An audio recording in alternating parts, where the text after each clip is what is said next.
Howdy Chunky, it's the voice of reason. My name's Alex Belfield and I've just come off the phone with my KC and barrister. My KC happens to work in public protection, which is quite a problem for probation as they are far less qualified than he. My KC tells me that is King's Counsel, that is a silk, the very highest level, who just happens to also be a judge, that a book is not work. And they told me yesterday that my Surviving the Slammer book had to be banned by them because it wasn't approved work.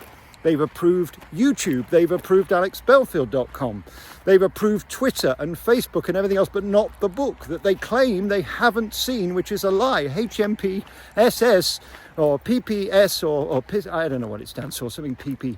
Anyway, these people have read it 5 times in the drafts by security and probation. They know they have, they're lying. In other very creepy and inexplicable news, I've had a 1-star review for my book on Amazon by somebody who happens to be the husband of a Nottingham police officer who's quite high profile. Why would you write a 1-star review for a book that you haven't bought?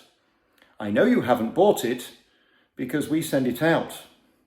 So this is interesting now. So the book is still available because they won't put in writing, as I've requested, that it's banned. They won't put in writing that they are saying I can't release it because they know the legal consequences of that. So I'm torn between a rock and a hard place now because my KC, who's very highly qualified, and barrister, who is also incredibly proficient in human rights, both say this isn't work. And it cannot be argued that this is of any risk to anyone because you would have to buy it and read it to be affected. And therefore, what possible risk could it be to victims, for example, which was one of the things they quoted in the meeting yesterday morning, which didn't go very well. For the record, they also said it is outrageous that these 2 men asked me twice and terminated the meeting on the question, who is your source for HMP Fossway's murder? When I refused twice to tell them because I never would, they asked me to leave the room. You'll see yesterday, the Nottingham Live put an article up saying that a person had died, as confirmed by Leicester Police. What they didn't say it was a murder, because a man has been charged with murder after an assault where that man was airlifted on August 6th. This is a circus, and it's ridiculous, and it's embarrassing. And my swans are very upset because I haven't got any food today because I'm busy talking to you and they're chirping me to do. No, I haven't got any, love. Not today. I'm sorry. I'll have to come back tomorrow. My Doddy stalks balls and she's obsessed and fixated with the, yes, I will get it for you in a moment. New balls, please. We've had an amazing week here at The Voice of Reason. These books are flying off the shelf and that is wonderful in itself. Okay, let's see what we can do for you, Doddy. I've got your ball. Here's your ball. Go!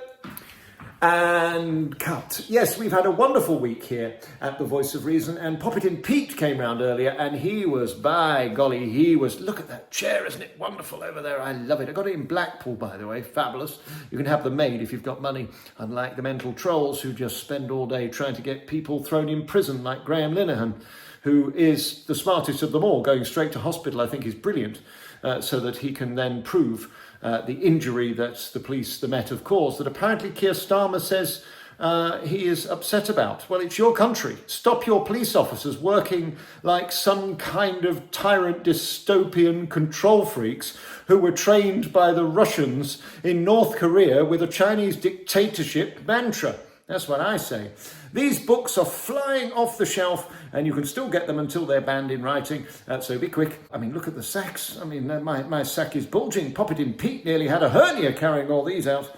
Right, is she back with her ball yet? Doddy, bring it. Right, move on, please.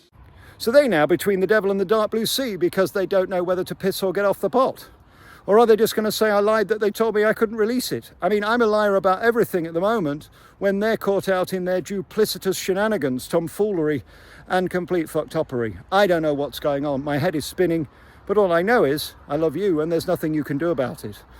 I spoke to Katie Hopkins yesterday. We had a long 40-minute blithering chat where she talked at me. No, she didn't. She was a very good listener. She's marvellous. She's like Claire Rayner, that one. Especially when she's got those lady damp-proof things in the guttering department. When she's talking about those, she's fascinating. The rest of it's a load of old shite.